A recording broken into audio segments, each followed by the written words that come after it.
pictures. Like the only thing was like the last 20 seconds, I think, of racing from the finish line. Yeah. Also, bear in mind, last year there was a snowstorm in one of the stages, and they took the sort of the measures to say, like, we're not descending to the finish, we're sort of neutralizing the stage. I think that was a good decision. Then it is a problem. Like, this is a rainy part of Spain, and we're at the end of February. Like, they're sort of restricted in those sort of to what God permits us, which is a great metaphor given the religious connotations of this race. But probably a little bit annoyed that some of the stars didn't quite rise to the top because they had a really good start list this year. But I think overall they can be pretty happy with the progress they're making. They still have another Tour de France champion take the win, and there are eyes on this race because it is Vingegaard's first race of the year.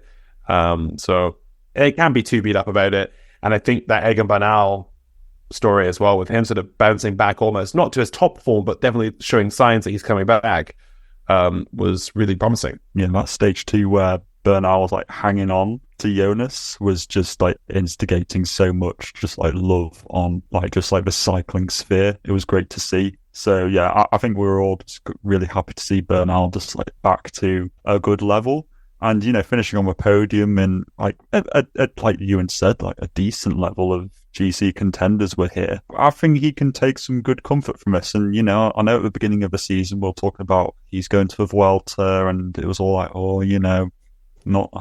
I was being quite pessimistic, I think, but I think there's definitely hope now. I think that there's cause to be optimistic for Bernal for the rest of the season, which is great. I'm really happy to say that. Oh, we got a clip here.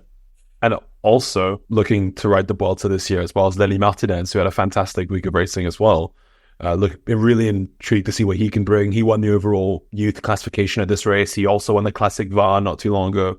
Sorry to be his Harland Johannesson, but I'm really intrigued to see what Martinez can bring. He's just 20 years of age, born in 2003. Gosh, he's looking like a real sort of shout for France as well. We always are looking for a new French talent in the GC, and it looks like Martinez looks like the brightest star at the moment. Lenny Martinez looks really like he is a star in the making. In terms of Bernal, would you send him to the Tour now, or is it too soon? I think let's just, baby steps. I think, obviously I was going to say Gran Camino doesn't lead to Tour de France victories, but Jonas has done it, so that doesn't really hold up too much. I just think, a Vuelta's fine. We'll see him at I don't know, a Basque country would be a really good place to see him, I think.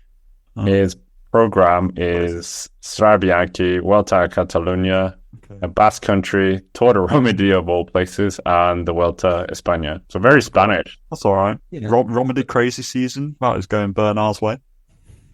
But I also think as well, Strade Bianche could be fruitful for him. He's done well there in the past. He proved he can ride gravel well at 2021 Strade Bianche and at the Giro in that stage into Montalcino. So I'm somewhat optimistic about Bernal. But I think as well, this year is probably not the year to send him to the Tour de France because it's such a stacked start list. They already have Charlie Rogers, Carlos Rodriguez going there as well. And for the Giro, they have Garrett Thomas. So I think maybe the Vuelta is a chance maybe for him to try to stand out, particularly if Rodriguez and Thomas aren't going, which we don't believe they are. No, but what if everyone else goes? Then you've got a stacked Vuelta like we normally have. Wouldn't it be better to send him to the Giro? Or are you thinking of the time trialing? You could argue. I'm thinking, well, he's fine at time trialing. I think he's mid-pack time trialist. Do you disagree? I think, well, yeah. He's no Poggi or Jonas, but, is he... He's not a Quintana. Yeah, exactly. Sure. Is he just like equal to a Lenny Martinez? I mean, Lenny even actually did a decent TT, so yeah, he's just pretty mid. We love that turn. And I think as well, like, that is the problem that Bernal's going to face with this paradigm shift that we're seeing, is that a lot of these Galacticos are incredibly good at time trialing. Roglic, Poggi, Vingegaard, Evenepoel are all top 10 time trialists in the world. Bernal isn't there. So I think it's just going to be hard for him to really stand out against these guys. And I think you saw as well when we were in the mountains at Gran Camino that Vingegaard still has that kick on him and can beat him in the climbs. Maybe Vingegaard's in better form than Bernal, but neither of them are really targeting this race. They have bigger goals deep down the line. If anything, I would say that... Yes, Vingegaard was. He's like Gran Camino, target number 1, everything else number 2. Well, he's already won 2 Tours de France. He used to win 2 Gran Caminos, It's just where heroes make their name. I mean, at the Gran Camino, like the one he did last year, this year, Josh Tarling winning that one stage. He's won 6 out of the 7 stages he's taken part in Gran Camino. Like, what other rider has that statistic in these short races? Toro Slovenia, Tadej Pogačar doesn't even have that. Yeah, and I think like Gran Camino as well, they do keep offering these very ambitious mountain stages and hilly stages. And I think Vingegaard's also showing that he's more versatile than we maybe would have thought a couple of years back.